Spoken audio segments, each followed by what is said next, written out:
qu'elle n'a plus les moyens de se défendre.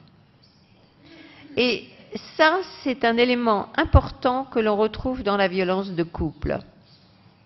Au fond, les femmes qui sont victimes de violences dans leur couple ont rarement les moyens, ont rarement du soutien pour les aider, parce qu'auparavant, elles ont été isolées et qu'elles n'ont pas les moyens de se défendre. Ensuite, si on veut poursuivre les procédés d'aliénation, ensuite on va donc aliéner la personne en faisant une effraction. L'effraction se fait en envahissant la personne de sa présence. On est toujours là. Alors si je prends l'exemple un abus de faiblesse à personne âgée, voilà, vous avez la famille qui est pas proche, qui habite dans une ville différente, et vous avez une personne qui a décidé qu'elle allait mettre l'emprise sur cette personne âgée. Alors pour ça, elle va être là tout le temps. Elle va se poser comme la personne réparatrice, bienveillante, disponible. Elle va parler beaucoup, envahir la personne de sa présence, jusqu'à ce qu'elle devienne indispensable. Et à partir de là, au fond, on va pouvoir travailler en captant psychologiquement la personne. Alors, c'est la même chose dans le harcèlement sexuel. Dans le harcèlement sexuel, vous avez quelqu'un qui vous met la pression. Il ne met pas une fois, mais il est tout le temps là, c'est permanent. Donc vous êtes en permanence sur le qui-vive, et il y a un moment où vous finissez par céder, en disant « Ok, c'est peut-être plus simple de céder », et on cède. Et à partir du moment où on a cédé, on devient complice, et on vous embarque là-dedans. Alors, il y a aussi... Excusez-moi.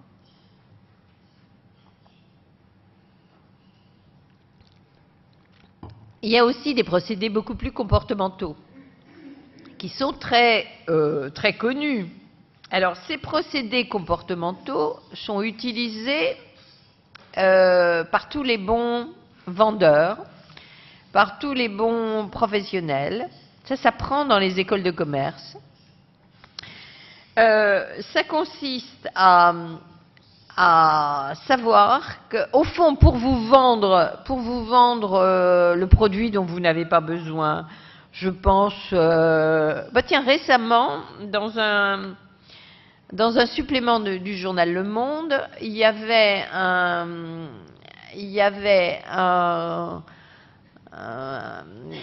inventé des produits miracles avec les mots qui feraient qu'on aurait envie de les acheter. Alors la crème, on va mettre là une crème pour les femmes qui soit, je ne sais pas moi, j'ai pas les mots pour ça, mais ils avaient trouvé tous les mots, ils avaient fait travailler des personnes, des spécialistes en marketing, pour savoir quels étaient les mots qui marchaient pour qu'on ait envie d'acheter la crème Trucmuche. Et les produits étaient virtuels, hein, c'était pas des vrais produits.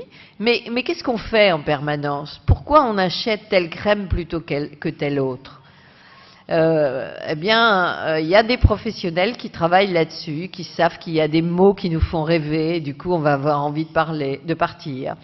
Il y a des produits, le produit sera 2 fois plus cher que les autres, mais il promet, il nous fait des promesses extraordinaires.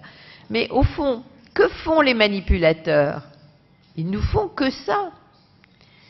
Alors, on sait par exemple, quand on fait des campagnes de prévention pour le tabac, par exemple, on sait que si on utilise des arguments rationnels, ça ne va pas marcher. Alors, on sait qu'il y a des techniques d'engagement, des techniques, il y a dans tous des bons livres de marketing, on vous explique ça. comment on peut convaincre quelqu'un. Je vous prends un exemple. Si vous voulez réclamer de l'argent à quelqu'un dans la rue, si vous demandez directement en tendant la main, ça ne marche pas. Mais si auparavant vous demandez l'heure, quelle heure est-il? Ça coûte rien de donner l'heure. Mais à partir du moment où vous avez donné l'heure, vous avez engagé la conversation, eh bien, il y a statistiquement plus de chances que la personne, après, accepte la demande que vous ferez. Bon, on le sait aussi, par exemple, vous voulez acheter une robe, vous l'avez vue en vitrine, elle n'est pas chère, elle est merveilleuse, et vous entrez pour acheter cette robe qui n'est pas chère. Pas de chance, il n'y a plus votre taille. Mais on va vous proposer quelque chose d'autre. Vous serez déjà engagé puisque vous serez entré, vous aurez demandé, et là on va vous proposer quelque chose de beaucoup plus cher, et puis finalement vous allez accepter. Bon, toutes ces techniques-là, au fond, ce sont des techniques de marketing. C'est banal dans notre société.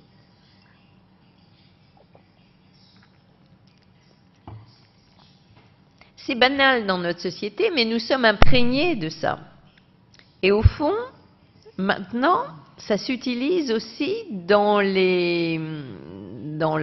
relation, des relations personnelles. Donc en fait, on est fragilisé par tout ça.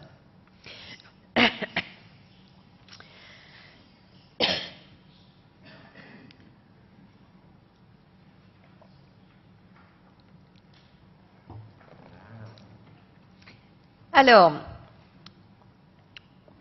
je vous l'ai dit, ces techniques de manipulation peuvent s'appliquer dans tous les domaines. Alors, je l'ai dit aux personnes âgées. Très clairement, je ne sais pas ici les chiffres en Espagne, mais en France, il y a de plus en plus de plaintes pour abus de faiblesse à personnes âgées.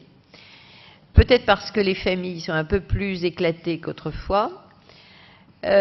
Aussi, et ça on n'en parle pas beaucoup, parce que les sectes s'infiltrent dans les établissements pour personnes âgées et chez les soignants.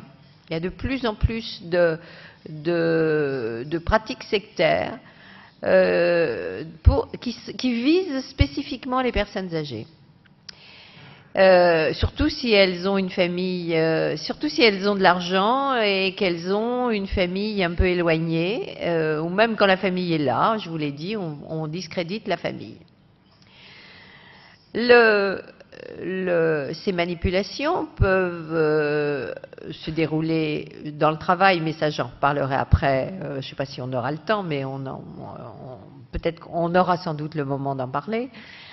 Ça se produit aussi dans la vie amoureuse. Dans la vie amoureuse, au fond, j'allais dire c'était plus simple autrefois quand on se mariait, quand c'était des mariages arrangés par la famille, on connaissait, etc. Maintenant, de plus en plus, les personnes sont seules et vont sur Internet rencontrer le prince charmant, ou la femme de ma vie sur Internet dans les sites de rencontres.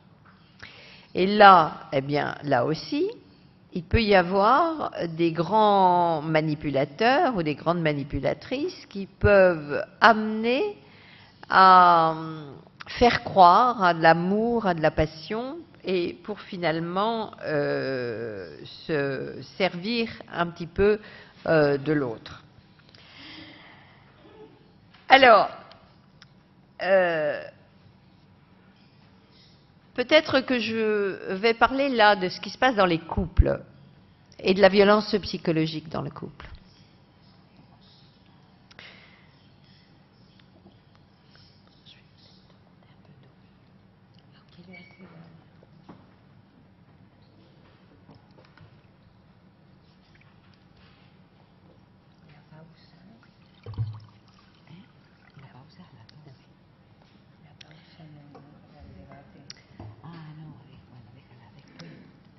Alors, pour parler de la violence dans le couple,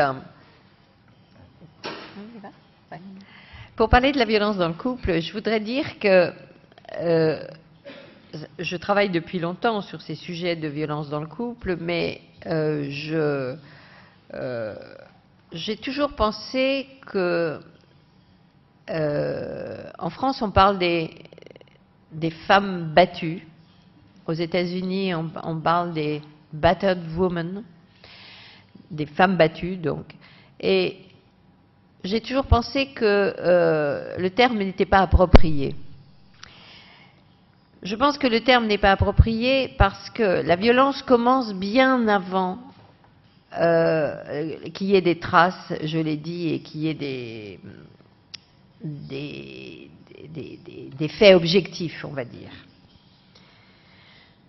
La violence commence avant parce que, au fond, quand j'avais écrit ce livre sur la violence dans le couple, je m'étais posé la question, c'est pourquoi elles restent?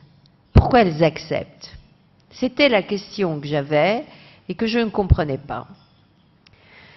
Et il a fallu que je m'interroge et que je m'intéresse à l'emprise pour comprendre que, au fond, si on reste dans des situations qui sont des situations inacceptables, c'est la même chose pour ces personnes qui avaient été victimes de ce gourou. Pourquoi elles ont continué alors qu'elles étaient dans une situation impossible?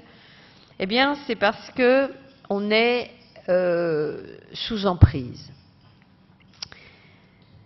Alors, se pose la question, pourquoi autant de violence dans les couples, qui sont des lieux, normalement, qui devraient être des lieux d'amour et de liens très très forts.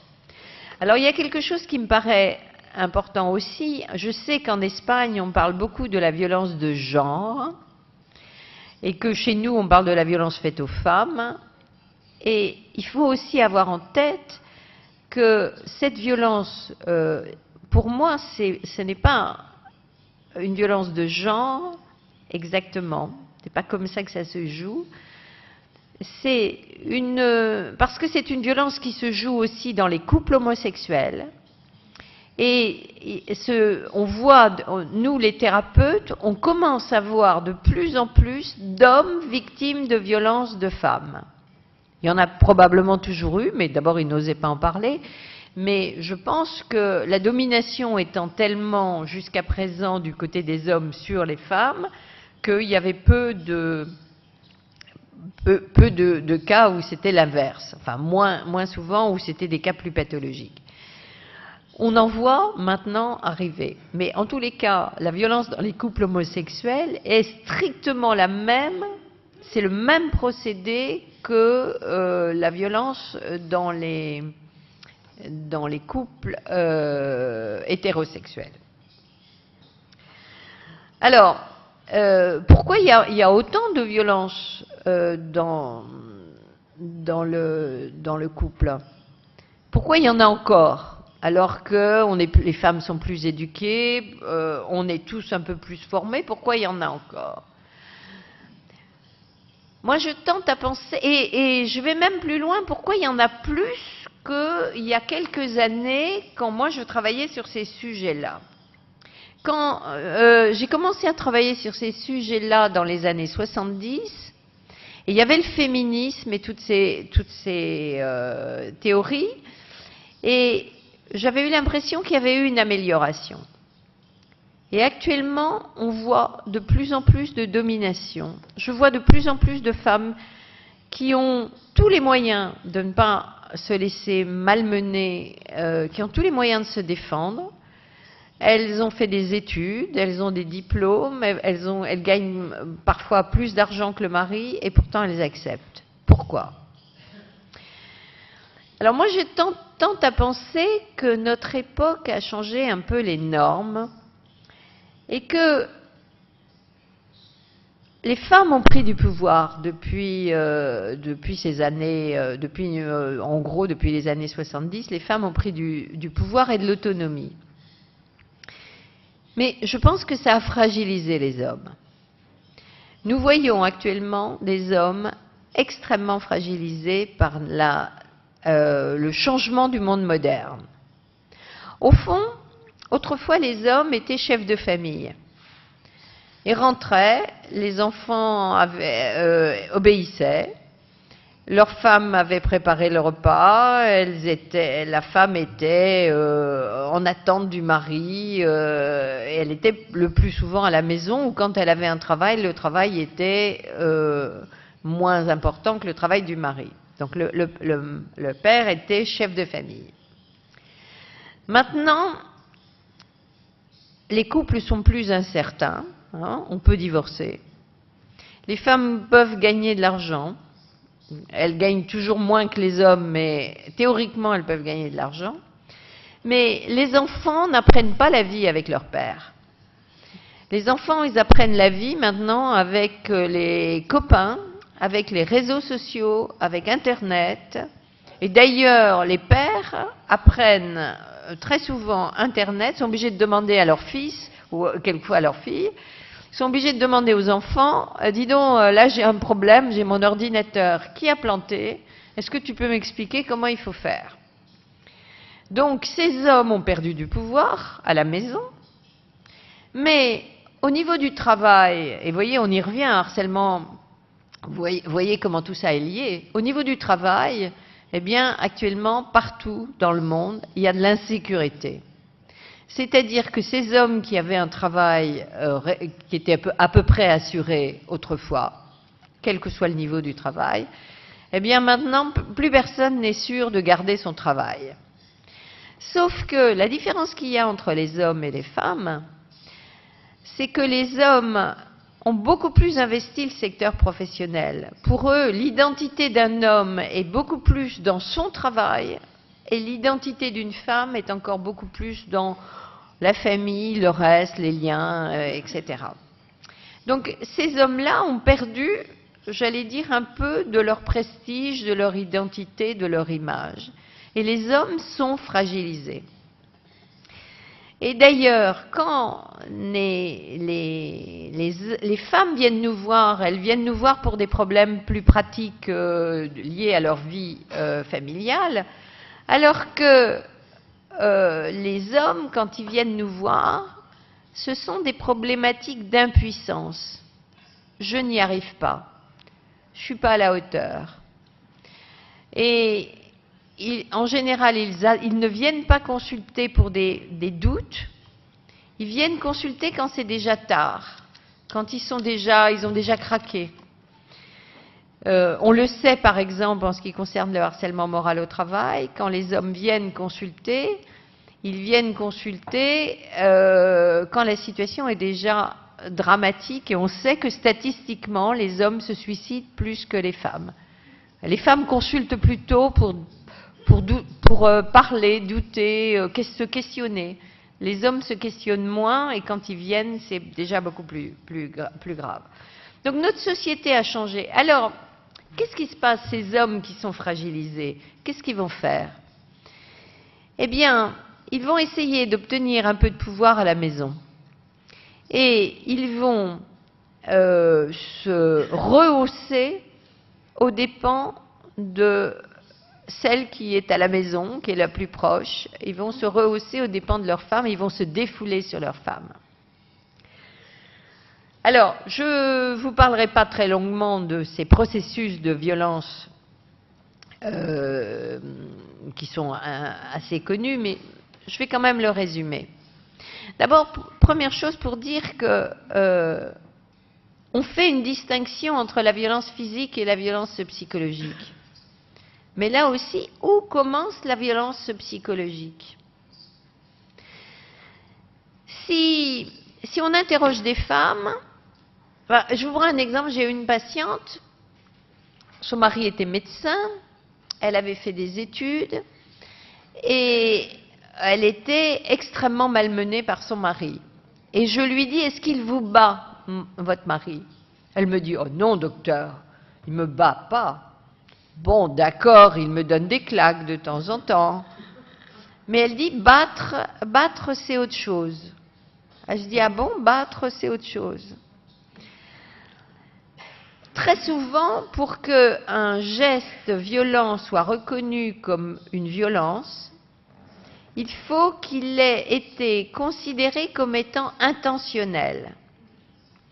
Par exemple, si je bouscule quelqu'un, parce que je suis énervée, je bouscule, la personne tombe, la personne va dire, elle ne l'a pas fait exprès, parce que je suis tombée toute seule.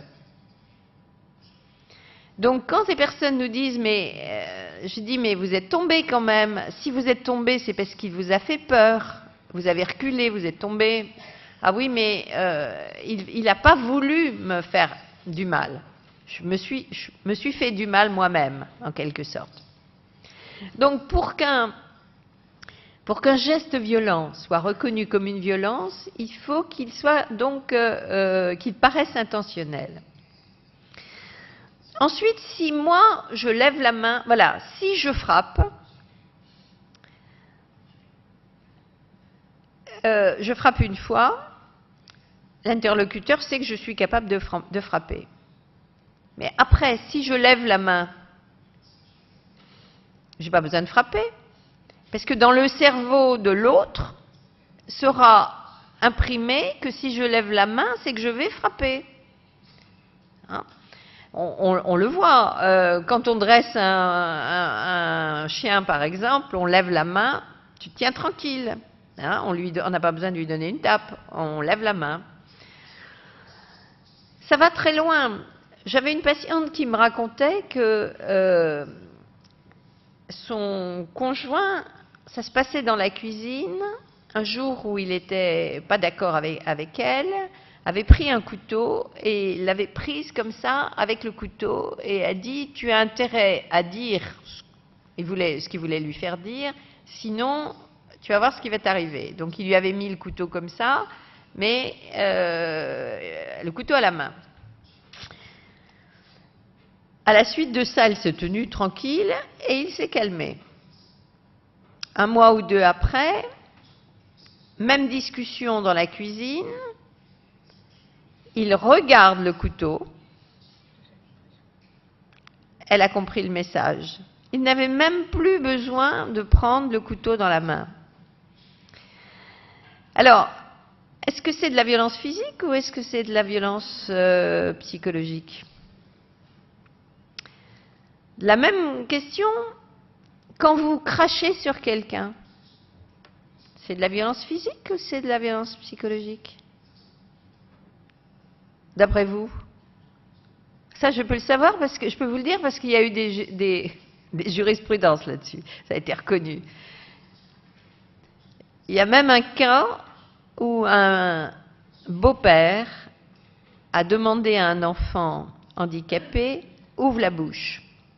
Je suis désolée, je vous raconte des histoires pas terribles, mais bon, ouvre la bouche. L'enfant a ouvert la bouche et il lui a craché dans la bouche. Eh bien, par un tribunal, ça a été reconnu comme une agression sexuelle. Parce que c'était de ce registre d'une agression sexuelle, je vous passe les détails du contexte, mais ça a été reconnu comme tel. C'était un viol symbolique. Et ça l'était vraiment, si on voit le contexte. Mais tout ça pour vous dire que où est la limite de la violence physique, la violence psychologique? C'est pas si évident. Alors, ensuite, il faut savoir que les procédés de violence amènent une addiction à la violence. Quand on est dans la violence, ça amène une addiction à la violence. Mais quand on est du côté du bourreau ou du côté de la victime, c'est pareil. Alors, si on prend l'exemple de la violence dans le couple qui est classiquement décrit, avec les 4 phases, une première phase de tension. Alors, on va le décrire comme encore une fois, ça peut exister dans tous les sens, mais on va le décrire un monsieur qui est violent. Hein. Donc, monsieur est énervé, il a un malaise intérieur, il est tendu, il est énervé, et il rentre à la maison. Et le repas n'est pas prêt. Donc, qu'est-ce qu'il va faire? Il va s'énerver, il va claquer des portes, il va faire du bruit, il va manifester sa tension, et madame va se filer tout doux, elle va dire « Oh là là, faut pas l'énerver, et les enfants vont pas faire de bruit, et on va essayer de se calmer ». Et il va y avoir à un moment une décharge de violence où il va d'abord claquer des portes, casser les objets, ensuite il va éventuellement frapper et ça va lui faire du bien. Parce que ça marche, ça fait du bien. Sauf qu'après, on n'est pas très fiers, parce que quand même, on sait qu'on a un peu dépassé la limite. Et il va y avoir une phase d'excuse, de contrition, où l'homme va commencer à minimiser son comportement. Ouais, d'accord, bon, écoute, quand même, si le repas avait été prêt, ou bien, bon, la prochaine fois, tu sauras qu'il ne faut pas m'énerver quand je suis comme ça, etc. Et puis après, il y aura sans doute une phase de rapprochement, éventuellement de réconciliation sur l'oreiller, qui a été appelée très souvent phase de lune de miel ou de pseudo-lune de miel.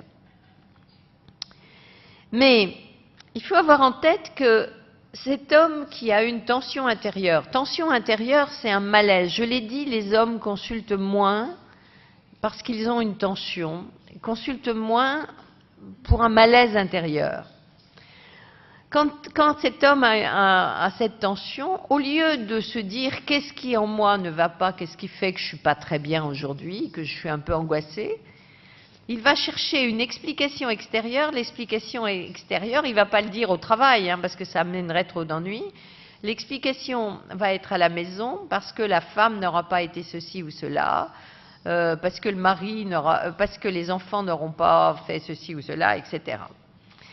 Et il va constater que ça lui fait du bien de se décharger, mais s'il n'y a pas de sanction juste après, eh ben, au fond, il va intégrer que quand je suis énervé, quand je suis anxieux, si je me défoule, ça me fait du bien, et il se passe, au fond, j'ai pas d'ennui, c'est un bon médicament, ça marche. Et pourquoi on ne recommencerait pas? Mais il y a aussi une addiction du côté de la femme, qui est une addiction pour passer à la phase de réconciliation, il va falloir passer par la phase de violence. Après, je le retrouve comme il était avant. Alors,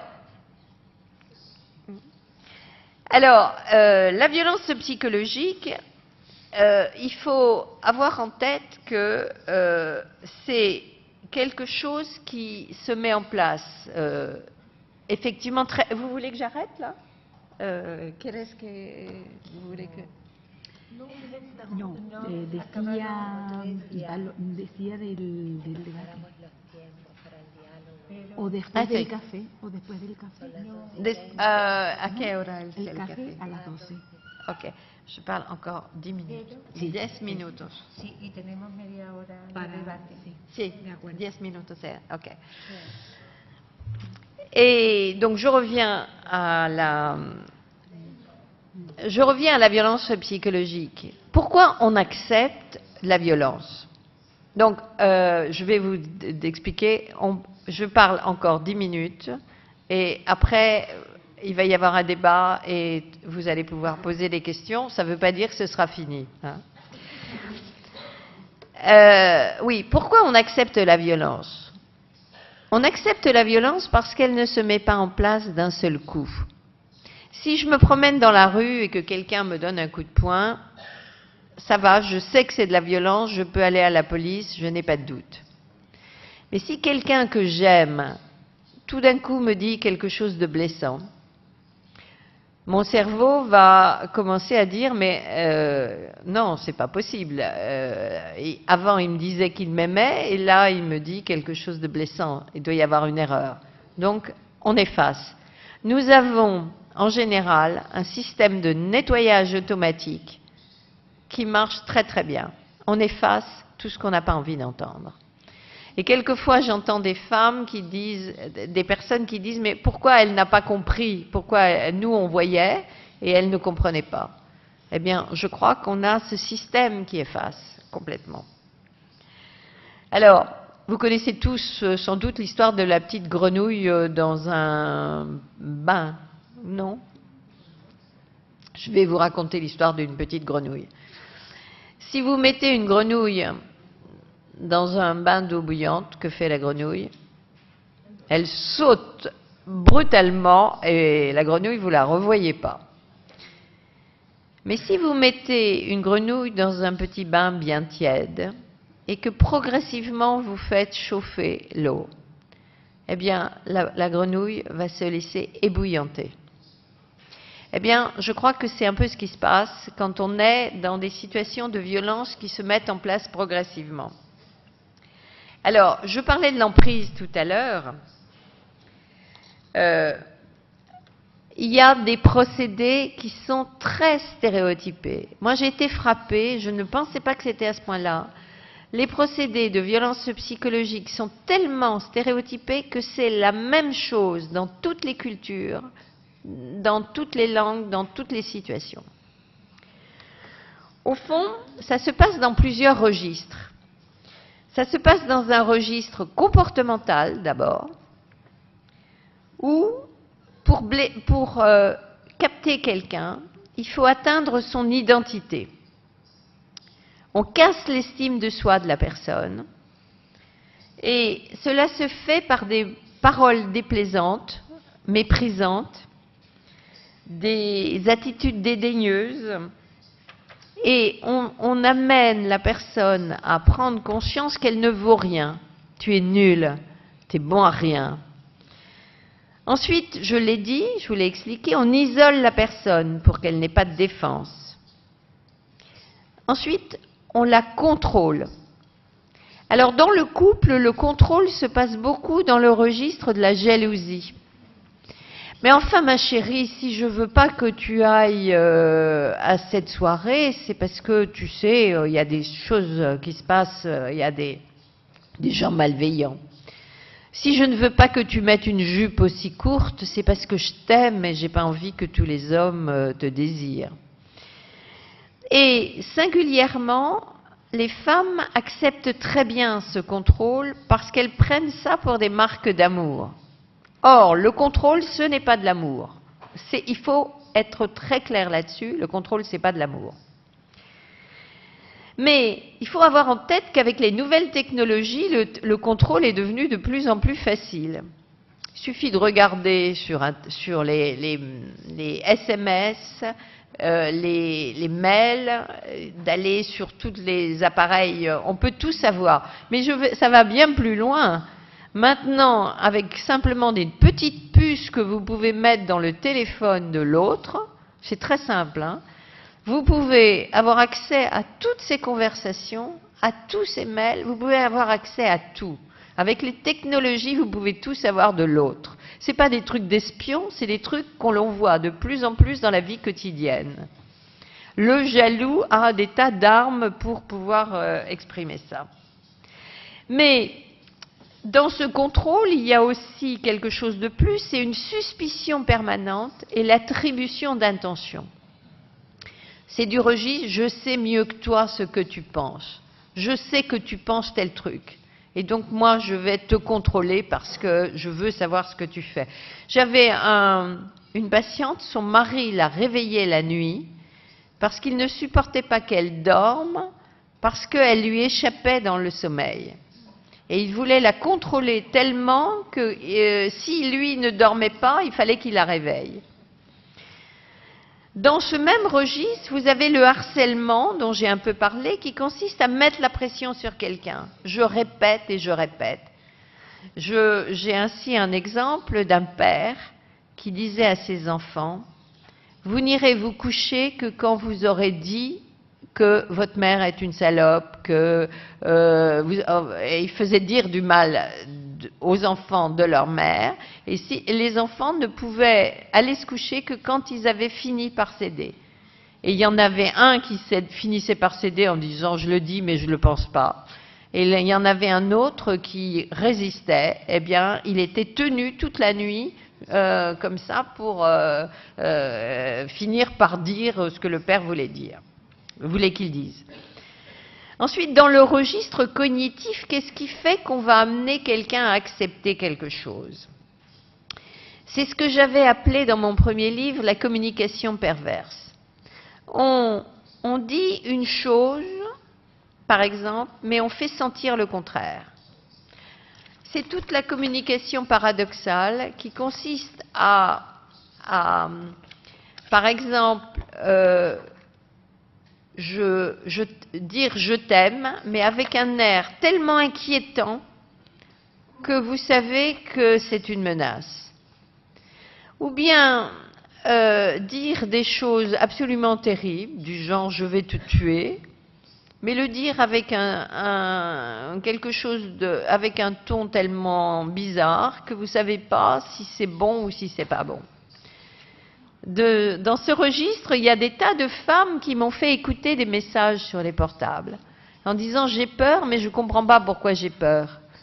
Si je vais à la police avec ça, la police va rien en faire. Et il me faisait écouter et moi j'entendais que effectivement si c'était malveillant ou pas.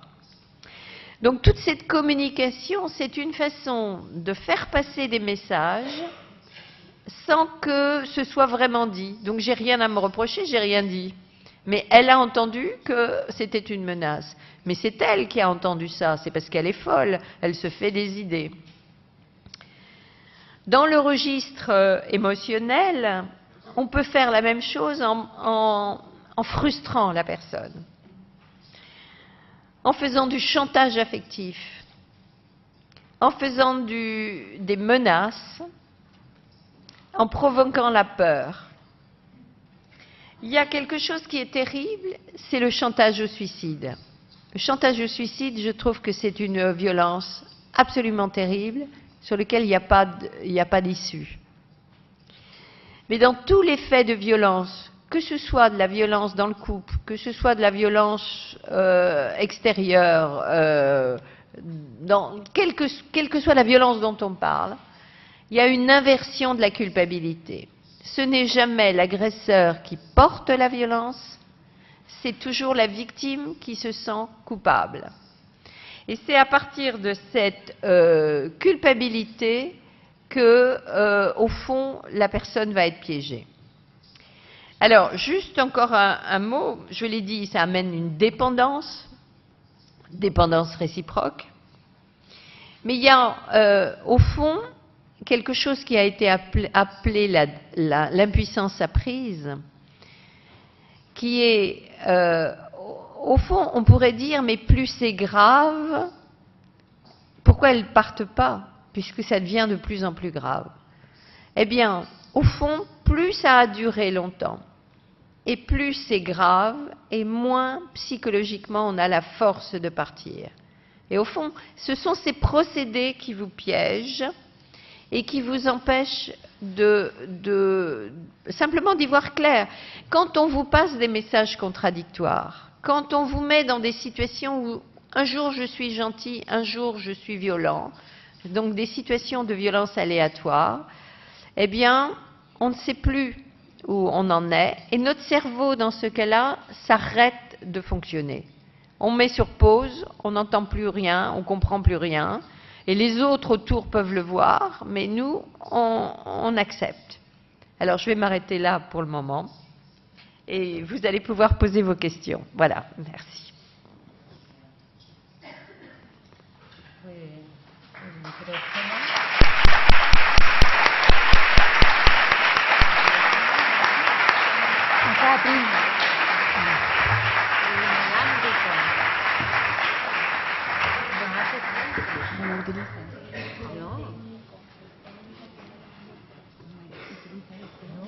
Hace falta el inalámbrico para pasarlo. Eso. Paloma. Ahí está, ahí está. Va Virginie. Ya está. Lo va a pasar ella. Pásalo.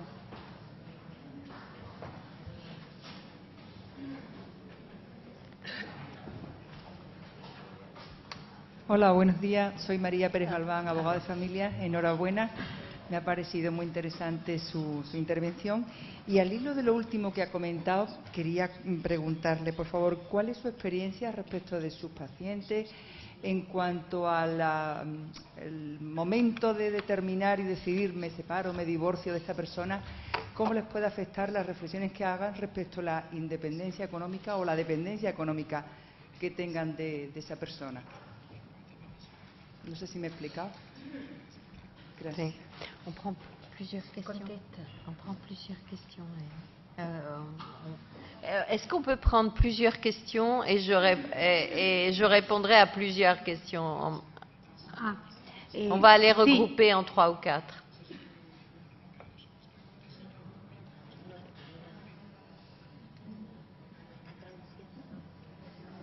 Une autre question? Ella lo que está diciendo es que si hay otra pregunta, que las vayan haciendo y ella luego va respondiendo a todas. ¿Hay alguna otra pregunta?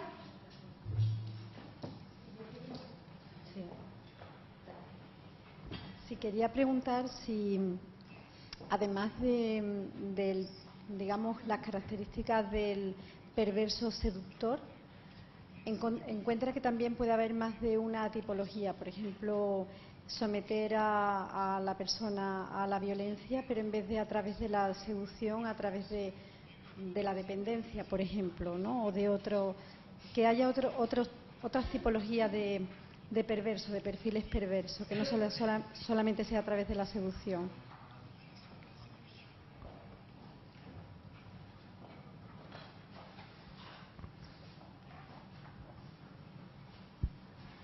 Hola.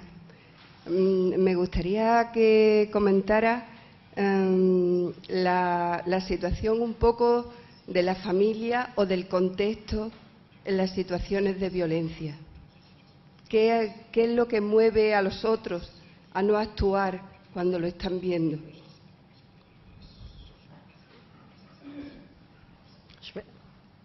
Encore une question.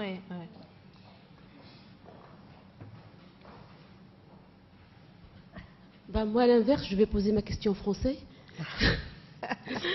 C'est surtout dans les cas de l'utilisation du pratiquant de la violence sur la femme, dans la majorité des cas, en utilisant les enfants, en essayant d'être gentil et doux comme c'est pas possible avec les enfants. Alors cette personne, au lieu d'être dans la situation de pouvoir exprimer, de se plaindre, etc., elle se trouve entre deux feux.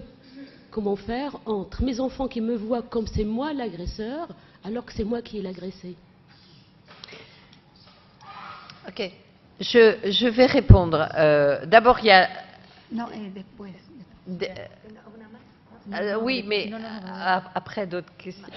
Je vais d'abord répondre aux questions auxquelles je ne vais pas répondre maintenant, parce que c'est ce dont je vais parler après la pause. Après la pause, j'avais l'intention de vous parler des différents profils des manipulateurs et voilà.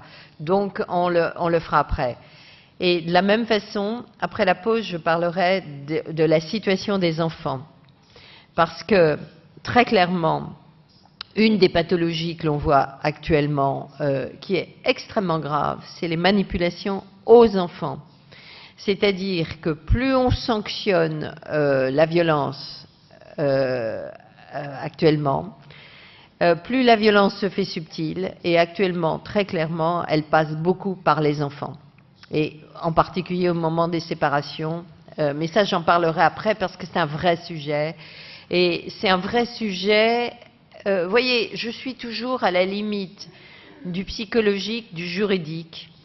Et on est dans des situations où, sur un plan juridique, on est un peu démunis. Et en ce qui concerne les enfants, c'est très compliqué. Très, très compliqué. Donc, j'en parlerai après. Il y a deux questions qui me paraissent effectivement très importantes. Qu'est-ce qui fait qu'on décide de se séparer? À quel moment une situation devient insupportable? Eh bien, très souvent, il y a un déclic. Un jour, le déclic peut venir, par exemple, quand la violence passe d'une femme à un enfant, ou dans une situation extérieure quand quelqu'un a nommé cette violence. Quelqu'un a dit quelque chose et à ce moment-là, c'était prêt. Et donc, la personne a pu réagir. Mais il faut savoir que quand on travaille dans ce genre de sujet, dans ces contextes, en tant que professionnel, que l'on soit psychothérapeute, avocat ou travailleur social, il ne faut pas aller trop vite.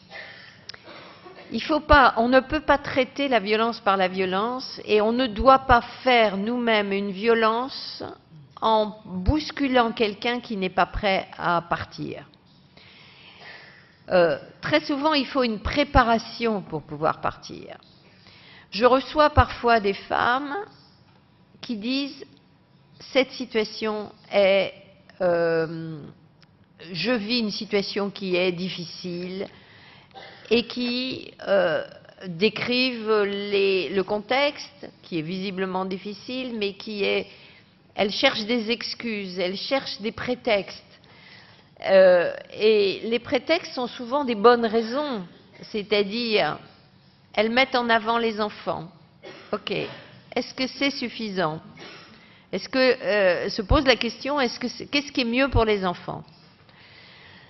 Elles mettent en question les choses matérielles. Et souvent, c'est dramatique. Dramatique, parce que, je l'ai dit, quand il y a de la violence, il y a souvent de l'isolement. Et l'isolement consiste souvent... Alors, on sait, par exemple, quand on fait des campagnes de prévention pour le tabac, par exemple, on sait que si on utilise des arguments rationnels, ça ne va pas marcher. Alors, on sait qu'il y a des techniques d'engagement, des techniques. Il y a dans tous des bons livres de marketing, on vous explique ça. Comment on peut convaincre quelqu'un. Je vous prends un exemple. Si vous voulez réclamer de l'argent à quelqu'un dans la rue, si vous demandez directement en tendant la main, ça ne marche pas.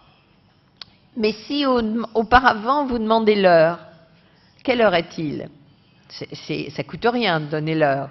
Mais à partir du moment où vous avez donné l'heure, vous avez engagé la conversation, eh bien, il y a statistiquement plus de chances que la personne, après, accepte la demande que vous ferez. Bon, on le sait aussi, par exemple, vous voulez acheter une robe, vous l'avez vue en vitrine, elle n'est pas chère, elle est merveilleuse, et vous entrez pour acheter cette robe qui n'est pas chère. Pas de chance, il n'y a plus votre taille. Mais on va vous proposer quelque chose d'autre, vous serez déjà engagé qu'elle n'a plus les moyens de se défendre. Et ça, c'est un élément important que l'on retrouve dans la violence de couple. Au fond, les femmes qui sont victimes de violences dans leur couple ont rarement les moyens, ont rarement du soutien pour les aider, parce qu'auparavant, elles ont été isolées et qu'elles n'ont pas les moyens de se défendre. Ensuite, si on veut poursuivre les procédés d'aliénation, ensuite, on va donc aliéner la personne en faisant une effraction. L'effraction se fait en envahissant la personne de sa présence. On est toujours là. Alors, si je prends l'exemple un abus de faiblesse à personne âgée, voilà, vous avez la famille qui est pas proche, qui habite dans une ville différente, et vous avez une personne qui a décidé qu'elle allait mettre l'emprise sur cette personne âgée. Alors, pour ça, elle va être là tout le temps. Elle va se poser comme la personne réparatrice, bienveillante, disponible. Elle va parler beaucoup, envahir la personne de sa présence jusqu'à ce qu'elle devienne indispensable. Et à partir de là, au fond, on va pouvoir travailler en captant psychologiquement la personne. Alors, c'est la même chose dans le harcèlement sexuel. Dans le harcèlement sexuel, vous avez quelqu'un qui vous met la pression. Il ne met pas une fois, mais il est tout le temps là, c'est permanent. Donc vous êtes en permanence sur le qui-vive, et il y a un moment où vous finissez par céder, en disant « Ok, c'est peut-être plus simple de céder », et on cède. Et à partir du moment où on a cédé, on devient complice, et on vous embarque là-dedans. Alors, il y a aussi... Excusez-moi.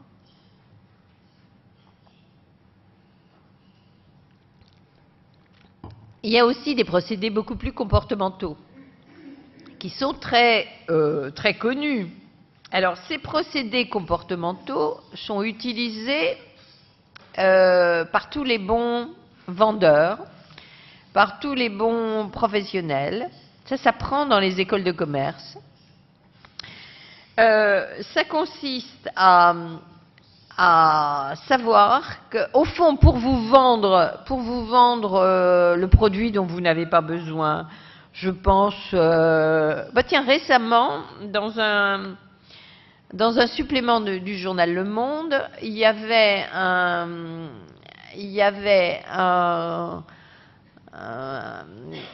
inventé des produits miracles avec les mots qui feraient qu'on aurait envie de les acheter.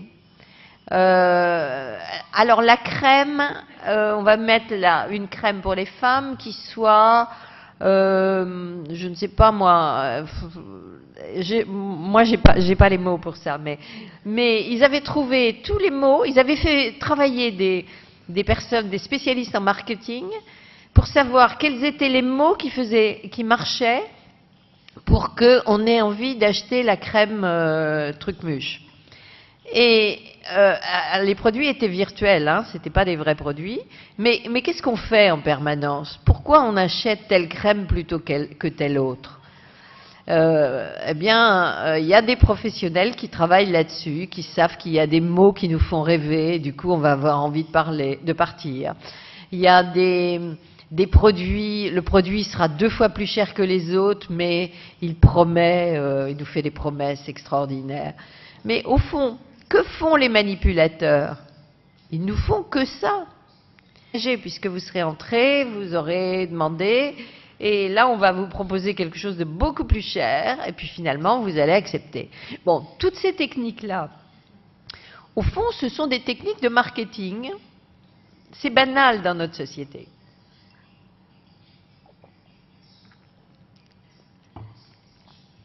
C'est banal dans notre société, mais nous sommes imprégnés de ça.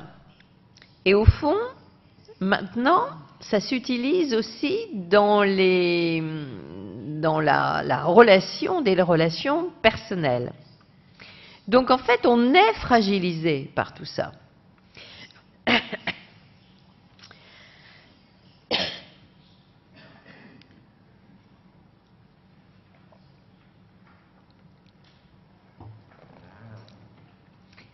Alors, je vous l'ai dit, ces techniques de manipulation peuvent s'appliquer dans tous les domaines. Alors, je l'ai dit aux personnes âgées. Très clairement, je ne sais pas ici les chiffres en Espagne, mais en France, il y a de plus en plus de plaintes pour abus de faiblesse à personnes âgées. Peut-être parce que les familles sont un peu plus éclatées qu'autrefois. Aussi, et ça on n'en parle pas beaucoup,